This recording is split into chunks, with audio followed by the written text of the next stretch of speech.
Hi అండి అందరికీ కృష్ణాష్టమి శుభాకాంక్షలండి. మా ఇంట్లో ఇలా చేసుకున్నానన్నమాట. మీరు ఎలా చేసుకున్నారో నాకు ఫోటో పెట్టండి.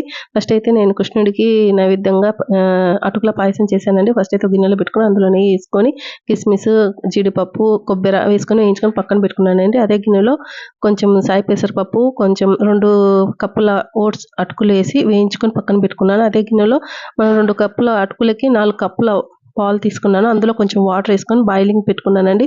బాయిల్ అయిన తర్వాత దాంట్లో నేను సగ్గుబియ్యం ఒక 1/2 కప్పు వేసుకొని ఉడికించుకున్నానండి. కొంచెం ఉడికిన తర్వాత అందులో యాలకుల పొడి ఒక అర స్పూన్ వేసుకొని, తర్వాత మనం ఏదైతే వేయించి పెట్టుకున్నామో అటుకులు కూడా అది కూడా వేసి మిక్స్ చేసుకొని బాగా మిక్స్ చేసుకొని పక్కన పెట్టుకోవాలి. తర్వాత 2 కప్పుల అటుకులకి 1 కప్పు బెల్లం వేసుకొని కరగదీసుకోవాలండి. కరగదీసుకొని పక్కన పెట్టుకోవాలి. అందులో ఏమన్నా ఇసుక ఏమన్నా ఉన్నా పోతదనమాట. బాగా కరగదీసినాక అదే పాలల్లో మనము వేయించి పెట్టుకున్న బాదం పప్పు, జీడిపప్పులు కూడా వేసేసి బెల్లం కూడా వేసేసి బాగా మిక్స్ చేసుకొని దేవుడి నైవేద్యంగా పెట్టుకోవడమే.